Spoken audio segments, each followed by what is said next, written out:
Hello, everyone. We are here again on the RTV radio show.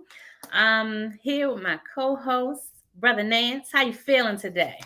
Checking Full in. tide. I'm here. Yeah, so on Monday is a little tiresome, but we're here. We're gonna kind of do something different. We're gonna talk about some things that are going on in our city, of course. The biggest thing for me is schools and violence. We wanted to talk about those two things. We know last week we had a great guest that came on. We were talking about everything COVID. And it also just made me want to talk about, are the schools really ready to open? What are your thoughts on that? So, and then also the violence. So, what we're going to do today, not specifically a special guest, but we're going to try to get some interaction, hopefully, from our audience, our listeners. So, one, I need you to share this video to know we're going to be talking about either rather school or the violence, and we want some intake. We want some input from everybody. That either you can put it in the message, or you can come on and you can do a round table with us. But with the school, there are schools that parents are having a hard time. They don't know, are schools really ready and prepared with the COVID cases going up, right? And then we have another, in my opinion, pandemic with the violence in our city. We've had multiple for this particular week alone. We've had so many shootings and homicides that we have to address this pandemic that we are dealing with. Just recently, a post came out, or not a post, but an article that a 15-year-old Janai, I hope I'm not pronouncing her name wrong, Whedon, she was shot last week and she died recently. The headline was that she was shot in the back of her head and she was around a group of people, and yet no one, they left her at the scene, fighting for her life.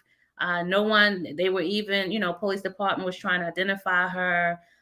So this is like really bad in my sense. So we're talking about our youth and we're talking about the violence, and I think the two goes hand in hand that we need to talk about today. Are our students safe rather in school with COVID, or the violence? Like, let's talk about that, Brother Nance. You work in a school system.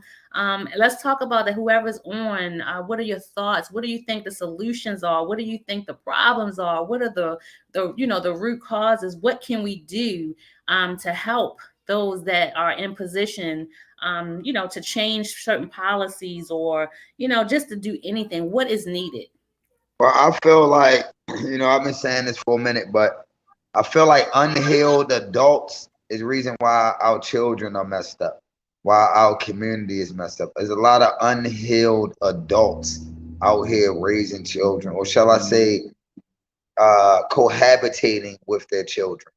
You know what I mean? You got a lot of youth that's out here damn near taking care of themselves, and their back is against the wall. Like, I don't condone violence, but you got to realize a lot of this stuff is retaliatory.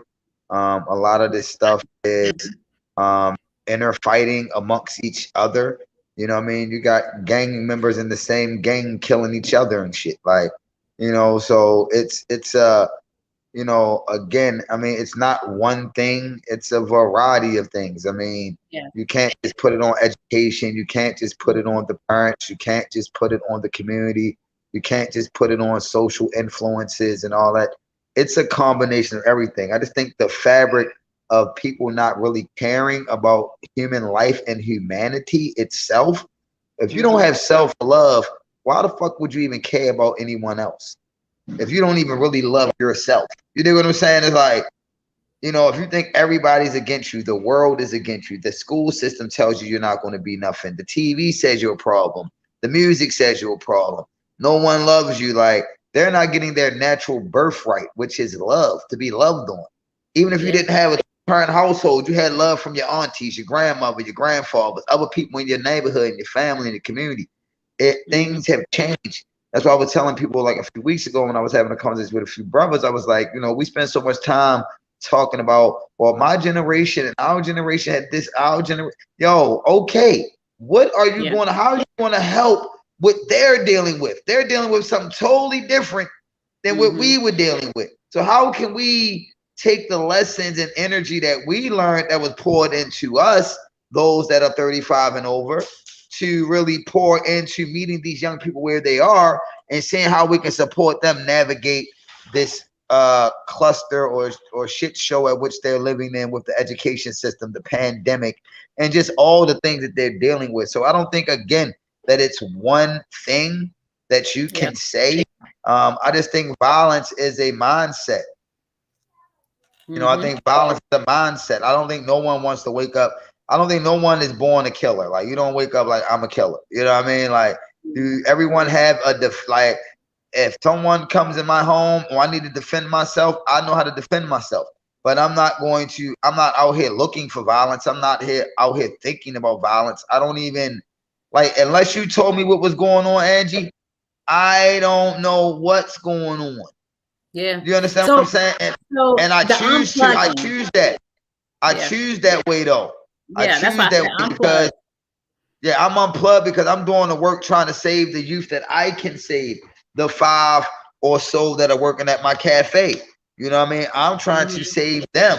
I can't save everybody. I can only worry about the folks that I can affect in my little part of the world. And I think if everybody really took the time to really focus on a small group, we trying to solve a whole problem, and you can't.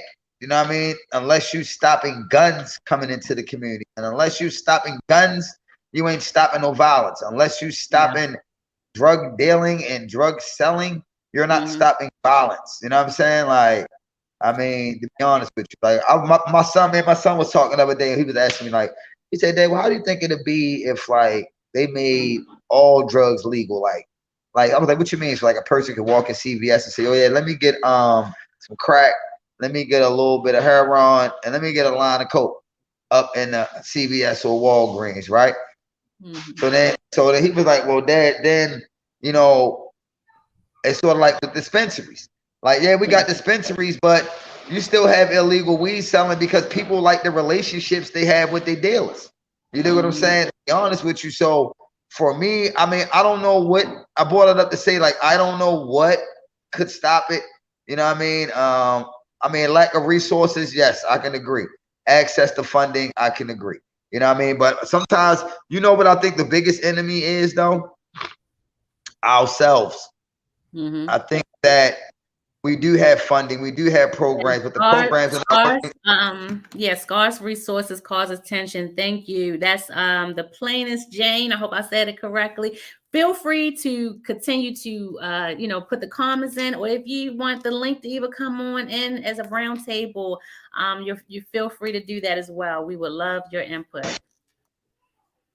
Sorry, brother Nance. You know, when I see people interacting, I love to make sure I let them know we see you and we hear you. Yeah, so, no, you good. No, I mean, that's all I was saying. I'm just saying it's a lot of things that contribute to that. But I think the number one thing is, we got to build the character up of our people. You know what I mean? We need to, it ain't just about resources. I think the number one problem is, we have a lot of people working not together and working against each other. You know what I mean? And I think that if we had more concentrated efforts put towards, or funding centered towards those that are actually doing the work, people shouldn't be out here begging for money if you actually have a 10 to 5 year proof of record that you've been doing this work and changing lives. So I don't think I think the violence and education goes together, but I think they're two different fights. I think that the education fight is a fight that we should be focusing more on, because the lack of education, that means we're breeding the next wave of killers. Yeah. You know what I'm saying? So if we focus on the education, they said, are Baltimore City schools really ready to open up for the fall semester? I mean, I think they as ready as they can get, to be honest with you. I mean, I think that right now, I think people need to just get mentally prepared to come back to school. I think that Parents need to be really managing expectations for their children and not allowing virtual learning to be used as an excuse for failure. I think that, I mean, I think virtual learning is awesome, personally. You know what I mean? But I understand why some people struggle in it. You know what I mean? But I know that we have to teach our kids that, what you learn in school, that's teaching you how to think and how to do things. What you do at home on your own, no one should make you read a book. Like, I don't think you made your daughter read books, the one that just graduated college. I don't think you had to be like, I need you to read a book every day. I mean, if you did, that's cool. But I don't think that you forced her or made her, like, she wanted to be an educator. So she knew the things that she needed to do at home on her own to get where she needed to be. And I think that we put so much pressure and energy on the schools that we think the school's supposed to be raising our children, and that's not what schools are designed for. They're not there to raise children.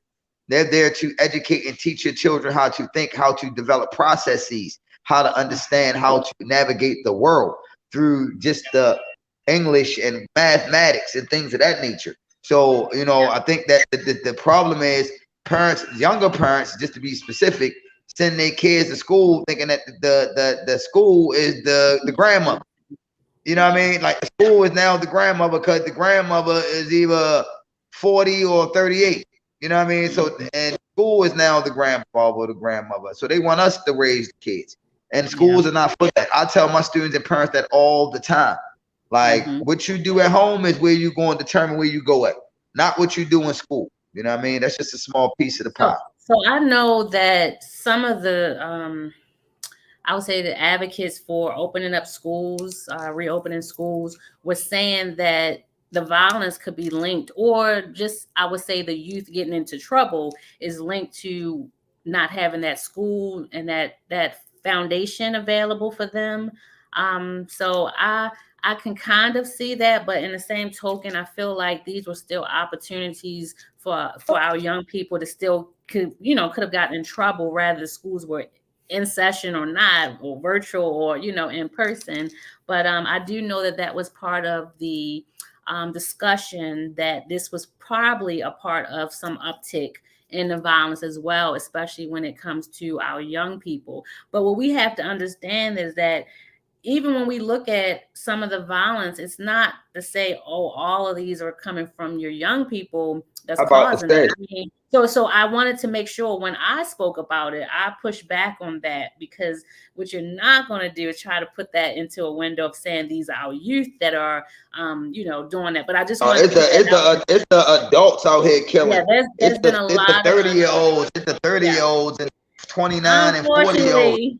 Yeah, I'm gonna say a little under me, but seeing some people that even my age. So I wanted to kind of say that was, like, for me, in my opinion, a stereotype.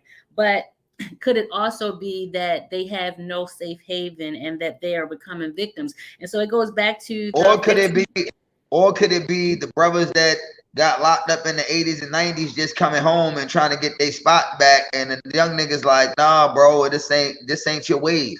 We don't know. I'm not a street guy, so I don't know what's going on the street. You know what I'm saying? I have friends and people that's in that world, yes, but I don't even talk to them about that world, because that's not the world I'm focused on. You know what I mean? Like, even though I know it's something that's a priority, I try not to live in that world, because it will consume you. You know what I mean? Trying to figure it out, like trying to figure out why. You know what I mean? I think that, again, the lack of compassion and the imbalance. People dodge fucked up out here too. We're not eating right. We're not getting rest. So you're making irrational decisions. I guarantee you, if we interviewed any of the young people that got arrested, that committed these heinous crimes, like maybe 4 or 5 years ago, like the one boy that threw the shit through the window and set the house on fire, the one kid that I forgot the dude that killed somebody, I can guarantee you that they regret that. That moment wasn't worth the rest of your life. You know what I'm saying? Well, like, I mean, to me, nothing is that serious. Unless somebody trying to take your life, you know what I mean? Or you feel threatened, that's something totally different. But to be killing people over money, territory, things that you can get back, to me, that shit is stupid. You know what I mean? You mentioned lack of compassion, and I want to just speak on that. I really so like wholeheartedly believe that there's a lot of lack of compassion, and it's for so many reasons. And you also mentioned about just retaliation. There are people that are hurting, Yes, mentally they're yes, going through a lot. And yes. so, hey, you killed my brother. I am hurt and I want someone else to hurt. And as you just said, it's just a deadly cycle. So the lack of compassion could be more so involuntary from the hurt and the pain that they've gone through, and not having that mental And then on aspect of top of that, rest. you Yeah, doing drugs, you and drinking, and then you drugs, sitting like you around said, thinking, and you thinking yes, like, yo, that not motherfucker killed eating my right, brother. not And eating and you right, know what's not so sad? resting. And you know what else too, Angie? I didn't mean to cut you off. You know what else Yeah, too? you I always want to make cut a me point. off. No, but I want to make a point on what you were saying. The part that I'm be trying to hurting them make a the whole most point. is no, but you know what? The part I think that hurts the people the most, young, old, or whatever, half of the time they be knowing who killed the person. So let me They just say, so you just made a good point. I really believe that a lot of people know, well, I don't say a they lot. know who be There's, killing these there's people. quite a You know who few. kill who. There's quite a few that know who. And so here's the question. It goes back to the 15-year-old, and I will not say her name, just for the sake of families and what they're going through. Right, But I said right, it in right, the right, right, beginning. right. But the 15-year-old, like you just said, she was around a group of people that literally left her knowing that she was shot in her head and that she was alone. And yet But y'all her friend. they But y'all know her who did friend. it. They know. I'm sure it wasn't just a random person that came into the crowd. I'm sure someone knows something out of that. They said it was about 15 other people in there off of probably a camera that they saw, but they just couldn't see. It was dark. And so you know who did it. But here's the question for everyone, you, whomever's listening: what is making them not say something? So it be that I'm afraid that someone's going to retaliate against me. I heard the snitches get stitches, that mentality. Like, what's making us not really speak up to know what's right? Like that poor young Because we lady, got she was left to die, and no one said anything a week later. And yet we know it's on their conscience. We know that they saw something. yeah, they I mean, the lack of empathy is it's for them to leave their friend there to die by herself. No one probably called the police, nothing. I'm just I don't know what happened, so I don't want to assume. But I'm just saying that just shows, that says a lot. You know what I mean? That And it's not you just know that particular one. This is so many cases. People just don't want to be involved. Hey, I'm a mind my well, own people don't business. want to I be know involved because people are afraid for their own damn life. they are And they they know are that the afraid. police is not going to protect So them from the killers. The so killers got and more that's what I was power gonna than say. the So police. yeah, I was gonna say they're afraid because maybe they feel as though they're not gonna be protected by the police department, or the person's not gonna be, convicted and prosecuted by the state's attorneys or whatever. I'm just saying the legal system. So people just they don't have that much hope in our system, right? I Well, mean, that's I'm gonna tell you this: if I saw somebody, me and you out and about, and I seen who did something to you, God forbid, I'm not going to listen, be. y'all better have a No, listen what I'm saying. I'm not going to be you like, better have yo, uprising I on don't know who did it because I want my own justice. No, y'all better be in the streets. Mike Smith did that. That nigga live on. He drive a black car. I don't care. I'm not no rat because I'm doing what's right. I'm telling what's right. You know what I mean? Like I told somebody, like if something ever happened to me in the school community that I work at, it ain't keeping it real by not telling who did what they did to me. You know what I mean? To me, that's some sucker shit. You know what I mean? Like that's sucker behavior. You know what I mean? Especially if it's an innocent bystander. Now the code of the streets, I can't talk about all that. But if it's an innocent bystander and you know who killed that innocent bystander, by your godly obligation to say something. It ain't about no street code. Like there's a godly obligation. That if you know, and the sad part about it is some of the people, some of the parents know that they are housing the killer. You know what your kids out here doing in these streets. Yeah. But then when they get caught, oh, it was the system. It was he's such a good kid. No, yo, no, no. And it's not. I want to switch it. I want to switch it off the kids because I don't believe all the youth are doing the killing. I think it's more Yeah. grown ass men doing the Yeah, killing than the youth. yeah. I only brought that up is because that's what the school system was trying to say. Like, let's open these schools because they're causing some of this. Man, they can open the schools. The schools need to get themselves together because you can be bringing people back to school to more confusion and chaos. Yeah. So there was an article that came out. I'm trying to find the one last week, but it had about, I don't know, almost 20 shootings within a week span. But this one from yesterday, I just want to read. So I'm still looking for the other article. But this one just from yesterday. Yesterday's article, it says 2 shootings within 30 minutes on the evening of August 15th bring the number of people shot in Baltimore to 6. 2 of the shooting victims are dead. And so I have to say that we're just talking about yesterday. It says 6 shot in 6 hours. I'm not even talking about the whole week.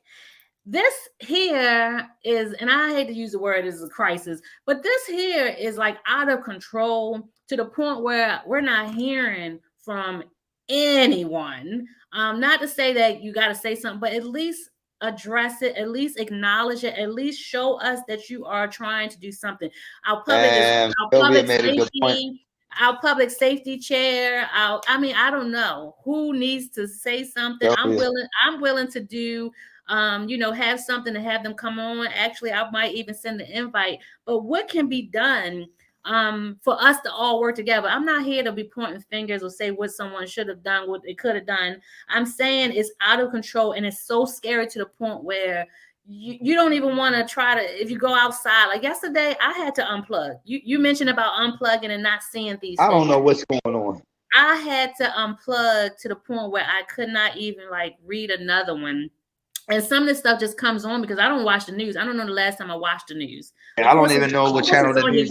Of course it comes on your news feed. Of course, sometimes I may not even look at it on the news feed. Somebody may have sent it to me because they just know how involved I am. And so what I'm saying is that we cannot have this lack of compassion and empathy and being numb to the fact that this is not a norm. And even though, even though there was fatality, but even if there weren't, like there are people fighting for their life every day from being shot.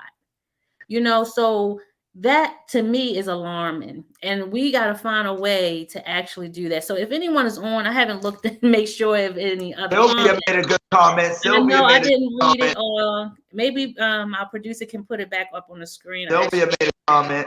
There we go.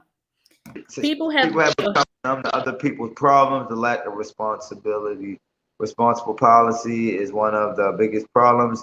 Ever since HBO filmed The Wire here, lawlessness was birthed with a green light. That's facts.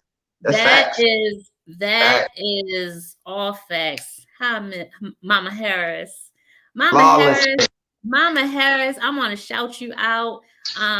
Listen, even if you want to come on, you can do that. But Mama Harris, this is the late Councilman Kenneth Harris's mother.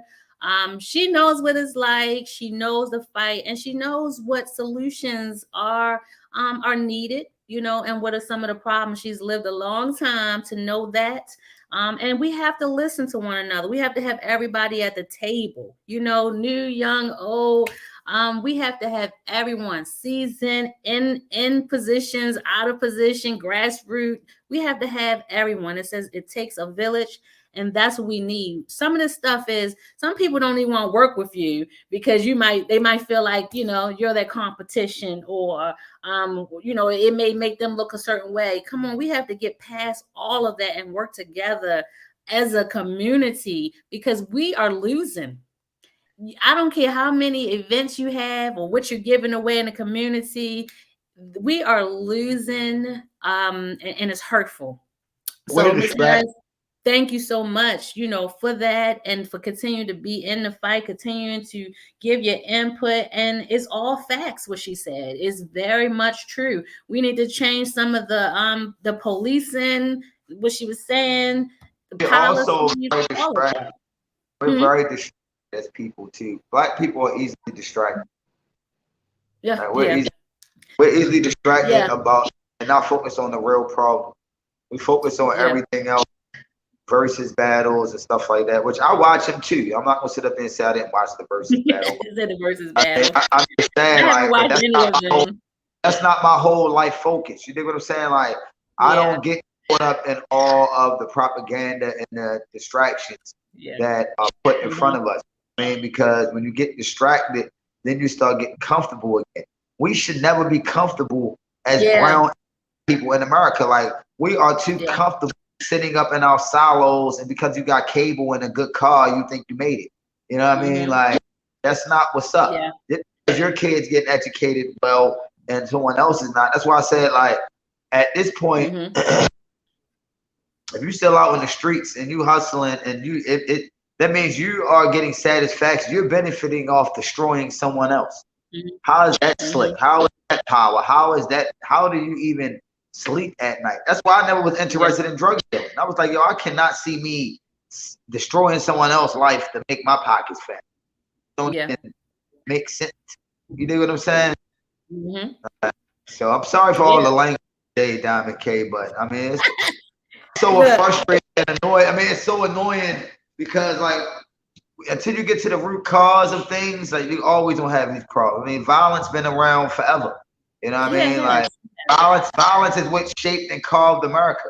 You know what I mean? Yeah. Like, the violent land, like Well, this land, yeah. violent. So just to make it so perfectly clear, we're not sitting here and saying it happened because of a certain administration or this particular year or who's president now. Like, no, this thing has been going on for so long before we were born. How America was um, established so let's violent. let's make that very clear. Like, this is again not to shame no one, not to point fingers. All we're saying is how can we we do have someone, oh good, that just want to come to the round table. Come on over. So we have Dr. Berkeley. As we talked about mental health, he's a doctor here that can talk about also, and he's been on our show as our guest, is my brother. Dr. Kyle Berkeley, he can give us some expertise on when it comes to the violence and what it, how it affects our mental. And even we talked about, brother Nance, how some of this violence is coming about because of people hurting, and they say hurt people, right? So Dr. Berkeley, thank you for coming on, and Thank you being for our the guest for today, coming to the table. thank you for the invitation. Thank you, Yes. Angie. Thank you, Brother Nance. Great seeing you all tonight. Look at that. Baltimore matters. I like that. Let me see that I'm shirt. about Let to me say, see I that like shirt. that shirt, Brody. Yeah, I need that shirt. Baltimore. And look, you got the right shirt for the right topic. Baltimore does matter, guys. Come on. We Thank you. cannot give up. I'm about to be the cheerleader on this Monday. So Dr. Berkeley, can you talk about, like, what is your insight about this violence and how it is affecting, like, the mental aspect of the community? What's needed, anything to that nature. I would love to hear your perspective on that. It's multifaceted, actually. There's a lot that impacts it, right? There's the whole social economic impact of it. I'll get into. We have multiple food deserts in this city. A lot of them in my community, right? So you have the multiple food deserts that impacts health, and poor outlooks. You have the education challenges. Uh, Angie, you and I have talked offline plenty of times in the past as far as issues with the school board and stuff like that. Mm, Um, so you have that aspect. You have the employment aspect, which is a major problem. You have jobs but not gainful employment in the city. mm, um, Baltimore is historically a blue collar town, but we have a blue collar town that doesn't really cater to its blue collar workers anymore. When we've mm. seen Bethlehem Steel and Domino's go downhill from here, we've seen the employment market just change. Yeah. I talk to a lot about my friend. Well, I talk to my friends a lot about. I was in high school. I graduated in 2000 2001, and back then $15 an hour was a lot of money for a person in high Yeah. school to get a job and work. Flash forward, now it's 2021, Mm, and the same amount is still considered a lot of money to be working, and we're being force fed to be and told, oh well, $15 an hour should be at least minimum wage. Like, excuse me, what? Like, Mm-hmm. I could think back 2001, bread was like what, 15 cents a loaf, and now I look over like, no, milk was like 60, 70 cents a gallon, and now you flash forward, it's almost $4 for a gallon of milk. But you're telling me Say it again. with that inflation that this is Yeah. suitable. You look at Yeah. generations of people that live in the same house, and the great grandmothers raising multiple generations of kids, and so it's a lot of things that compact the violence in the city. Yes. And I say all that because what is the positive outlook? Like, Mm-hmm. where's the pull yourself up? Like, I'll Yeah. use a term that a lot of my people on the right would say, which is pull yourself up by the bootstraps. But where the hell are the bootstraps? Right. like, Right. and it seems like it's like, Yeah. Yeah, I don't know what mine is. Nobody gave me that one, that direction. I'm sorry to cut you off. I oh, just you want to good? make sure everybody can see it on What's up, here. Troy? But you have a listener on here, Troy Stephen Carpenter Graham. Make sure I had it right. He said in 1972 there were 300 plus murders in Baltimore. Also in 1992, this isn't new. Basically, what we were saying is systemic. We lack self-love, and hence we have no connection. And now there is no accountability. Generational apathy is tied to every other system that supports this mentality. Exactly. Facts. I look at Facts. my brother Nance, right? Somebody who I support big time. Actually, if y'all get a chance, support his juicing company, man. Like, his juices are amazing. It has phenomenal health outlooks. I wish I had a before and after picture, but Nance, you can see, man. I'm shredding, working out, everything, man. I detox with your juice before. Reason why I plug that, because look at the food deserts. We have so many outlets for fast food, fried foods, everything else that Mm-hmm. creates hypertension, high blood pressure, diabetes, cancer, so on and so forth. Brain But fog. One is the health brain food, fog. Brain exactly, fog. Brain fog. Mm-hmm. exactly. Yeah. And where is the positive food outlets? Why, and Mm-hmm. what effects does that have on us? You just Mm-hmm. said it, brain fog. Mm-hmm. Yeah. I know I sat here and talked about, I said, if I see another dollar store, like where's the fresh food, access to Hmm. fresh food. We can see another dollar store, a Dollar Tree, a Dollar General, a dollar. I don't know what other dollar way they're gonna have, a Dollar Wave. But we see all of that with all this processed food and these things that's, like you said, causing to our for our health is causing us all kind of issues, right? On top of just not being able to think, and that right there is hurtful. So like you said, there are levels to all of this, and it did not just happen overnight. But where do we go? And we talked about this before, so it's kind of like back here again. They talk about funding some of these programs, but like I think brother Nance said, like we don't see the results sometimes for all. 1,000 profits. You got 1,000 nonprofits. You got. Yeah. I mean, we got so many And I'm nonprofits. not knocking. I'm not, listen, No, I'm I'm not not knocking knocking. it, because there are some No, great ones, Hmm. but we I'm have not more than knocking. enough. Yeah, we have I'm more than not enough knocking. resources. I'm not But knocking it where's either. the I'm just saying we gotta live in reality. We gotta live in reality. We have to yeah, live in reality. Like, we yeah, don't live in reality. You know what I mean? Like the brother yeah. said, it's not enough accountability partners out here. We're not holding these nonprofits accountable. We're not holding people that say they're going to do certain things accountable. And that's just appreciate it. No Right. problem, brother. So earlier we Politicians had a need to be held listener. accountable. Oh, go ahead. Sorry, I didn't mean to cut you off. No, I was just going to say earlier we had a listener say that there was a scarce of resources, but I will push back and say we have more than enough resources, but we need to figure out, like you just said, brother Nance and brother Kyle Berkeley, Dr. Kyle Berkeley said basically accountability. And here are some that we know are not doing right by the community. And then there are some that are doing wonderful, but they're just not being funded. And so They're not being funded. They got to go through there's the most so push. many. Yeah. There's so Right. many multitudes of this. And then I so just wish that go ahead, brother Nance. I just I wish know we got a delay going. no, I'm just saying I wish that we stopped trying to create programs and create lifestyles. Like we don't need no more goddamn programs. You know what I'm saying? Like we don't need no more programs. We need lifestyle changes. We need lifestyle adjustments. You know what I'm saying? Like what my brother DeWard is doing up in the Pennluce area. You know what I'm saying? Old York Road, the 4th district. Like he started the cleaning up with the youth, and it done spread to Northwest Baltimore. It done spread to other brothers and other community leaders. And that's a small thing. You dig what I'm saying? Things that we can control, and it's not a program. You dig what I'm saying? It's a lifestyle. He's teaching a mindset. Same thing with my bro Munir Bahar is teaching a mindset. He's raising the next generation of leaders. You dig what I'm saying? So it's like, you know, damn, where all this rain came from just now. Oh my God.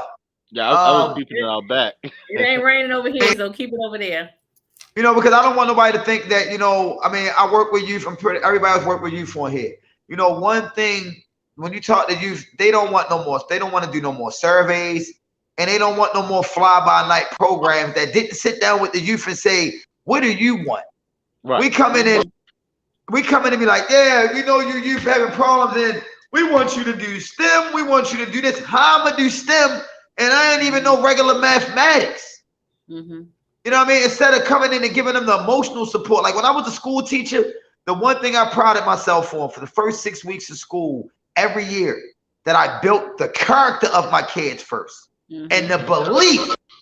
Because I had to break down years and years of people telling them they wasn't great. They wasn't smart. They couldn't do this. Not just from in the schools, in their own households. You know what I'm saying? And so we had to build the character of our young people and our adults, because the character of adults is flawed as well. You know what I mean? That's a character flaw. You know what I mean? Lying, cheating, pillaging your own people, and just having no regard for others, and you and no one can say anything to you. That's a character flaw. Because everyone is always capable of learning something. Everyone is always like, you're never too good to learn something. My grandfather always told me, if you stop learning, you're just existing. You might as well be dead. You're gonna be learning to the day you die. You know what I mean?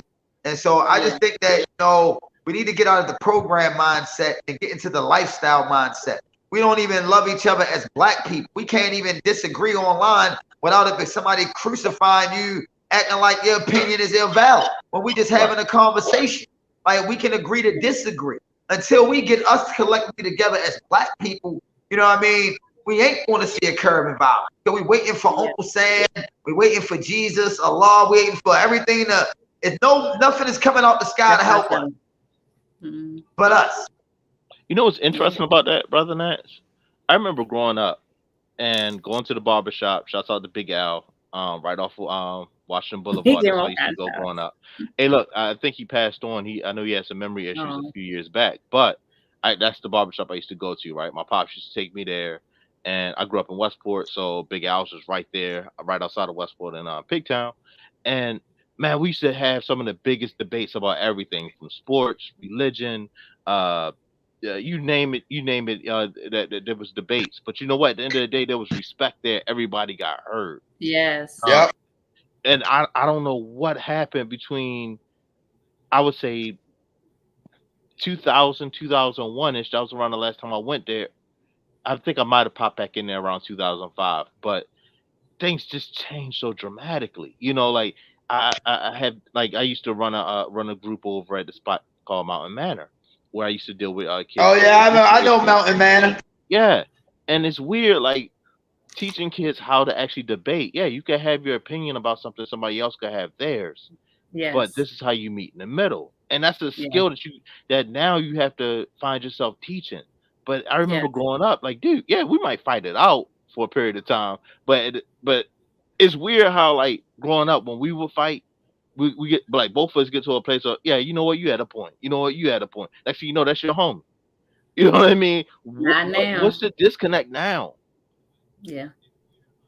You know what the disconnect is now? They don't see, you know what the disconnect is now? They see more people arguing than than communicating. Like you as a young man, I can relate to that same story. I saw men in the barbershop going at it, but it was always respect. You know what I mean? It was always a respect thing. You know what I mean? And I learned the order of operation just from being in the barbershop, being around elders. I think that, think about all, like, let's think about, I'm gonna break it down like this. Think about all the sports shows, right? Every sports show is like a heated debate analyzing someone else's life. Like Skip Bayless, you would think that he hates LeBron James. Like LeBron James can't do nothing right in that man's eyes. That man could build 10 schools and send 1 million kids to college. He still ain't right. You know what I mean? So they're seeing people. I think we live in a generation where they are teaching us that we need to be validated by others, when validation starts with yourself. You know what I'm saying? And I think that people need to be validated. People needing to feel like that's making people want to be seen.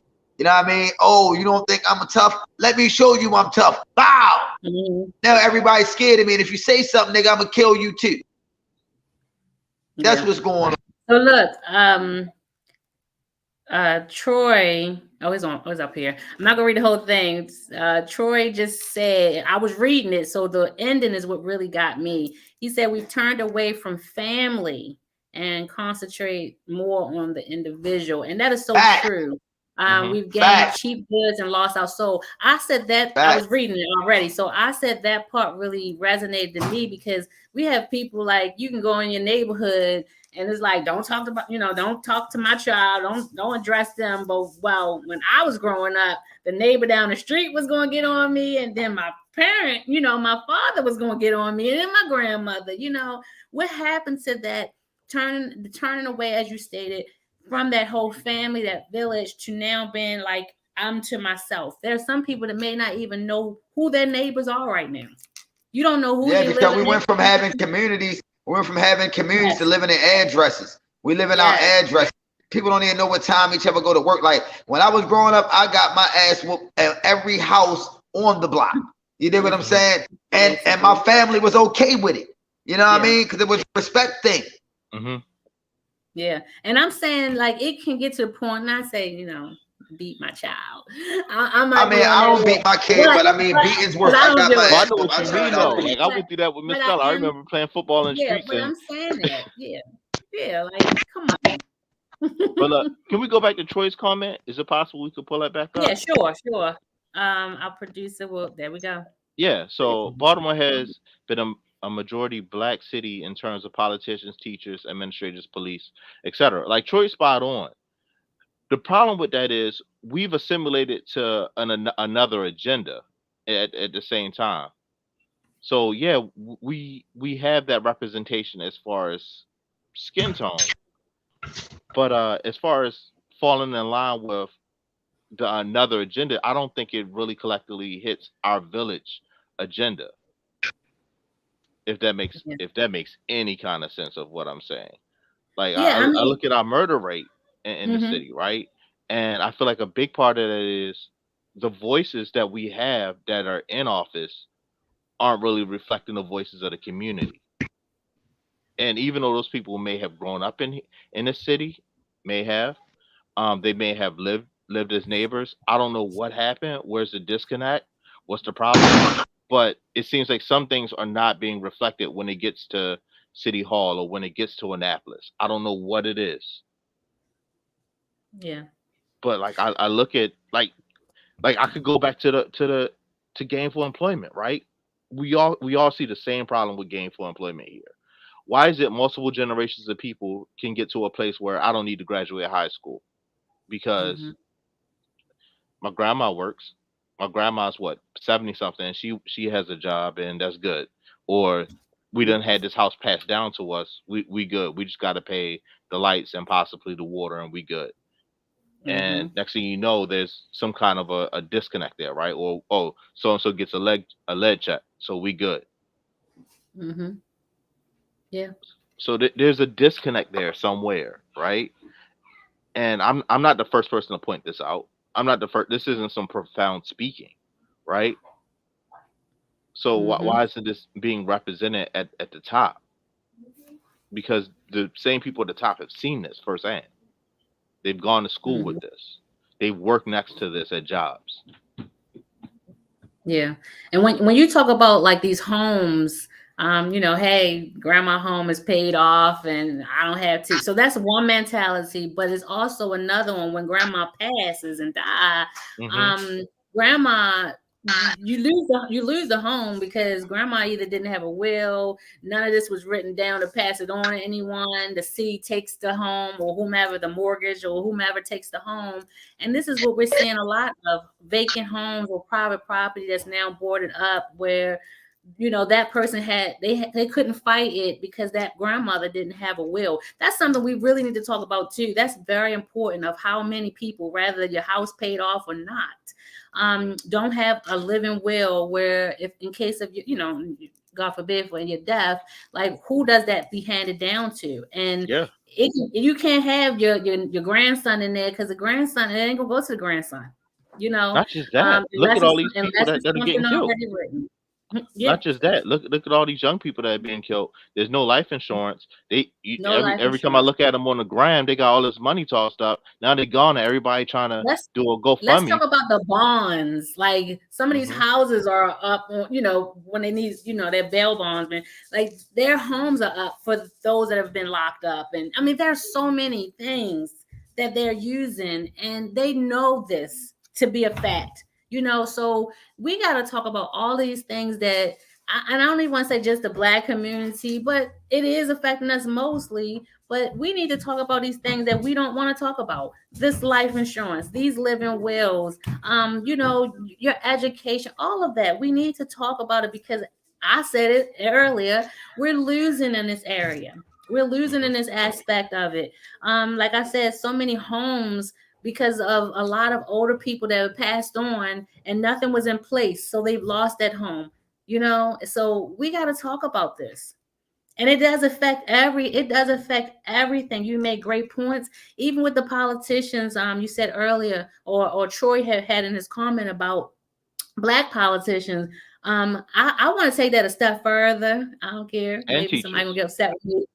Yeah, well, just Black leadership. I want to go even further, that the agenda, as you just stated, there's a different agenda. Either they're doing this to climb the ladder for something else and the heck with you, or they're doing it because they know, hey, I'm that Black face. But if you look at it, who's behind them?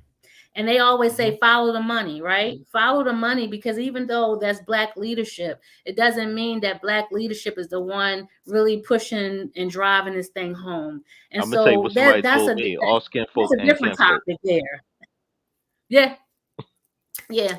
So some people are just doing it, like I said, add to their resume, and some people really care. And that's why I said I can never just, no matter, even with these programs, we got different programs out here that are people that really care. Hmm. So again, I'm not knocking those that are working hard.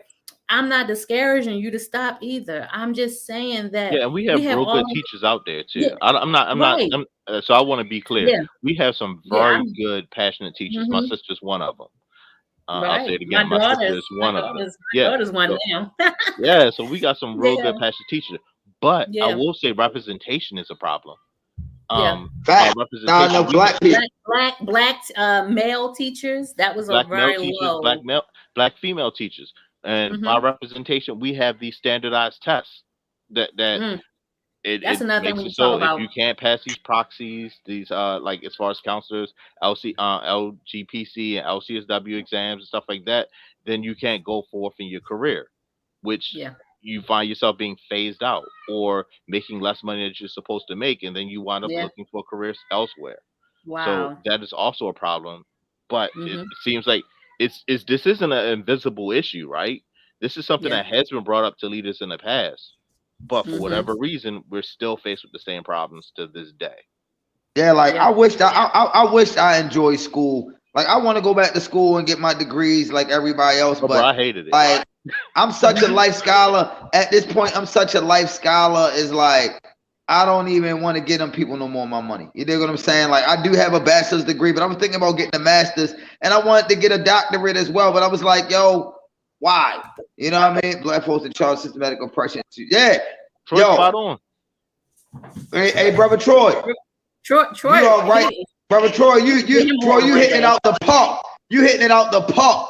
You know what I mean? Like if we follow it with Honorable Marcus Garvey said, create a nation within a nation. We need our own nation so we can govern our damn self and stop trying to figure out and fall in line with everybody else telling us to do. You know what I mean? Like, so I agree with the brother because all black ain't black. Let's not get that confused. You know what I mean? It's more blacks oppressing us than the whites. Don't get it confused. You know what I mean? Like, don't get that confused.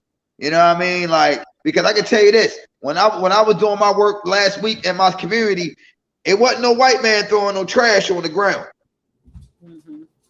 Wasn't no white man out there pissing on the side of the building or taking a shit in front of my school. That wasn't no white man. Restoring the village. Oh, my bad. I'm sorry. My bad. And your niece is right here. What's up, Niecy Pooh? Hey, Niecy Pooh. Hey, Niecy Pooh. This is what we go through all the time. Sorry, listeners. No, I'm just saying, though, yo, I'm passionate about this because, like, yo, I feel like, you know what I feel like? We make so many damn excuses for us when we know what we're supposed to do. You know what I'm saying? Yeah. We're not tired enough. You know what it is? We're not tired enough. That's what it is. We're not tired enough unless it comes to your door. What you say, Dr. Kyle? He's right. I mean, what? I'm not going to argue with somebody when they're right, especially when it's my brother. Look, so we're not tired enough. And we was tired, just like how when all those police killings was happening, people got tired. We ain't tired yet. Well, even we ain't tired of burying the baby. I still don't. We ain't tired of the baby. Yeah. We still. Well, brother Nance is look at how many athletes we have, right? So they turn around and can make the Negro national anthem something they play before a game, but you can't take money to lobby for a bill to look into this. To at least look into page by page what's going on in these trainers in the academy. Huh? Yeah. Come on, you got it's 32 teams in the NFL, right? So you got 32 billionaires at least, because you have minority owners as well. So you mean tell me out of 32 billionaires would it be? You don't have enough money to put together to lobby for a bill. And mind you, majority of the NFL is black. Majority of the NBA is black. You know what I mean? I can't speak for hockey. I can't speak for basketball. I can't speak for baseball. But I know for at least those two sports, majority billionaires with a B. And y'all can't put no money together, but you could do all these commercials. You could put Black Lives Matter on a court, but y'all can't lobby for a bill just to look into the practices? No, we're not tired enough. Look, so Brother Nance said earlier, distractions. They're distractions, you know. So yeah, and I agree with him. We're not tired enough. Listen, guys, I usually do like in the middle of the part, but we need to end where I had to remind you all what we're talking about. But it looks like you would know exactly. This is actually something that we wanted to try. We wanted to try where we get interaction. We got great interaction from Troy, from Mother Harris. We've had Dr. Kyle Berkeley, who said, hey, put me on. And we are so thankful that he came in at this round table. We're looking forward to doing this again, where we can be at the table and we can have these discussions. Dr. Berkeley, I gotta say Dr. Berkeley is up on the screen, but that's my brother there. I can say Kyle. But Dr. Berkeley, I want to say that we would love for you to come back on here. You made a great point when you said, and listen, he's been an RTV supporter from the beginning. I just want to say that too.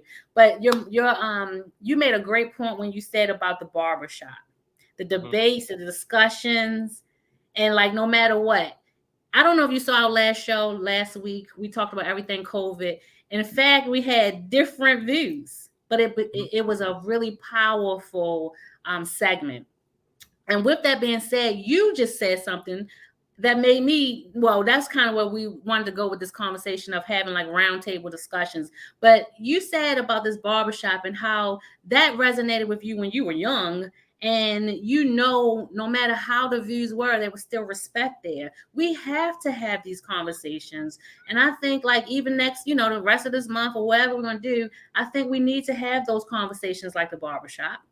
I think we do need to have these conversations, and no matter what our views are, and it needs to be mixed views because we want everybody's, at the table. That's how you're going to get solutions. You can't get everybody to say, "Oh, we all want it this way." No, you got to hear our point of why we don't want it that way, and we have to respect one another's views. So you gave me some ideas, and I would love for you to be at that table Yeah, I'm always there. anytime you can. I know you're a busy man, but All my we would children. love we would love your perspective on certain topics. We didn't really dive deep into the school system, but I would love next week to be our schools ready to open. We have to really look at our COVID cases up higher.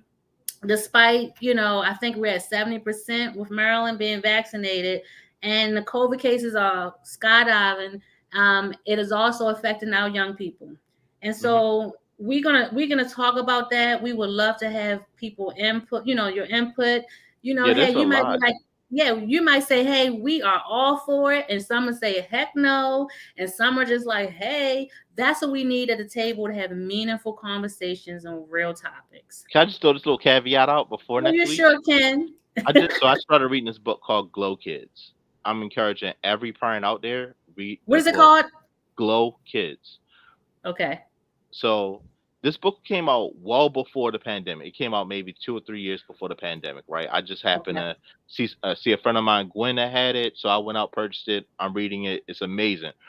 What's interesting about that book, Glow Kid, is how desensitized these computer screens, these iPad screens, everything have made people, and also Wow. it impacts this murder rate in the city as well, because there Wow. is some kind of a barrier with the human interaction, right? So when you Mm, look at that, and then you look at what happened with COVID, which how this pandemic separated us even more with social mm, interaction, and then you talk about the developmental the development of a young person, right? Adolescent, teenager, mm-hmm. just a young child in general, and then you put a glowing screen in front of them, you desensitize this child even more. So you look at Right. like our city, which already has several compounded issues, Mm-hmm. and these kids just running around killing people. I think I heard a news story the other day where a young boy killed an older person, and they didn't even know him. They just did it. Um, Wow. I think I heard that on WBAL before I went out of town on vacation. And so you hear these stories, and then you read this book called Glow Kid that talks about the effects of video games and the effects of like the iPads and the computers and the cell phones. And mind Mm-hmm. you, it's simple stuff such as, oh, here, watch your show. Like my youngest Yeah, daughter, like my like, 6-year-old. yeah, I Mm-hmm. think me and you was texting the other day when I was talking about my kid keeps trying to steal my phone to watch this show called Tots on Disney Plus. Mm-hmm. So I just plugged Disney Plus. They better send y'all some money for that. That's free advertisement. But We need to talk about that's another topic too. right. So but pay Scarlett Johansson. But but no, I said all that to say, like, though these are all compound issues that are affecting our kids. you Mm-hmm. know, because when you look at this pandemic, kids are doing distant learning, and now all of a sudden, now you went from, all right, you need time out from this glowing screen to have social interaction, go outside, play, do something, Mm-hmm. to be involved with people. Yeah. To You had a Yeah. pandemic where now you couldn't be around anybody, and then say, here's a laptop that we're going to give you, or iPad that Mm-hmm. we're going to give you, and now I Mm-hmm. want you to be in front of this glowing screen, but now I Yeah. need to figure out how to How to put balance it. this time Mm-hmm. with that versus you're a kid, so you're gonna want to Yeah. do stuff that other kids do, such as play games. I don't know, Minecraft or whatever. Mm-hmm. Oh Um, gosh, yes. right? I don't know, whatever. So look, I'm when they boring. go I back to play Call when of they Duty. go back to school, their school list. I don't know, parents, if y'all saw this. The school list is the school supply list is the tablet, the headset. So they're Hmm. going to go right back to the computers when they're in school.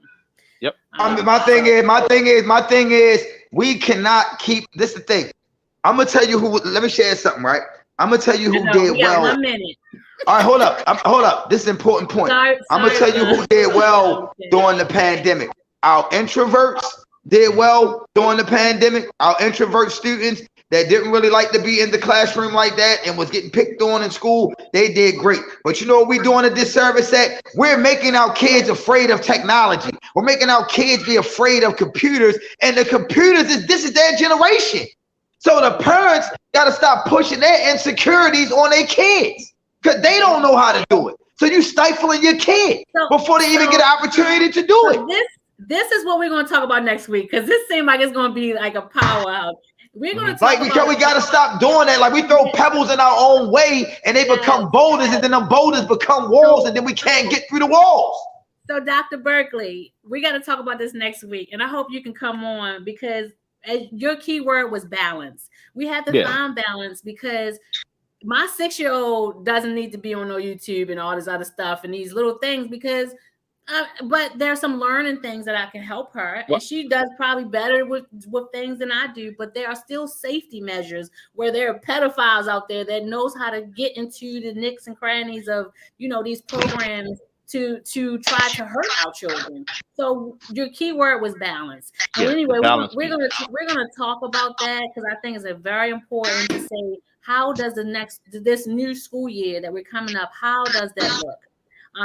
So yeah, guys, I know we're down to the wire and I don't want to go over anymore.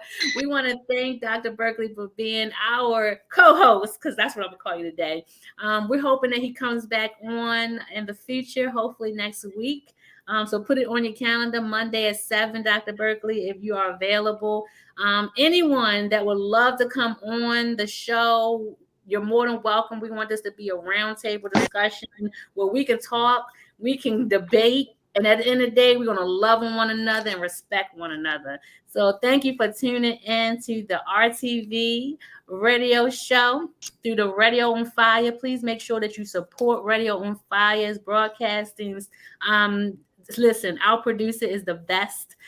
He is doing some great things, and please make sure you support him. If there's some things that you want to do, even if you want to help sponsor this show, please reach out to us and see how you can help sponsor, the RTV show, so that we can stay on your screen each and every Monday at 7 p.m.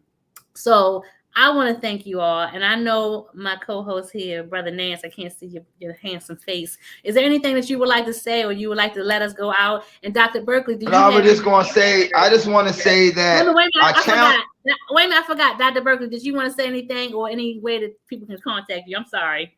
Oh, my bad.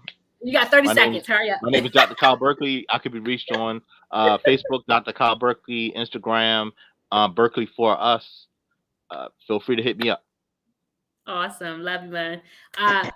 Brother Nance. So I just want to challenge all of our listeners and all the people out here to let's shift our children's mindset this year. Let's not let them walk in the school year feeling victimized or victims of the circumstance of the pandemic. Let's position them so they can thrive through the pandemic. But we have to first thrive first. So peace and power to the people. Remember, we don't have good days. We create them so we can spread our love, light, power, and energy to the world. Peace and power.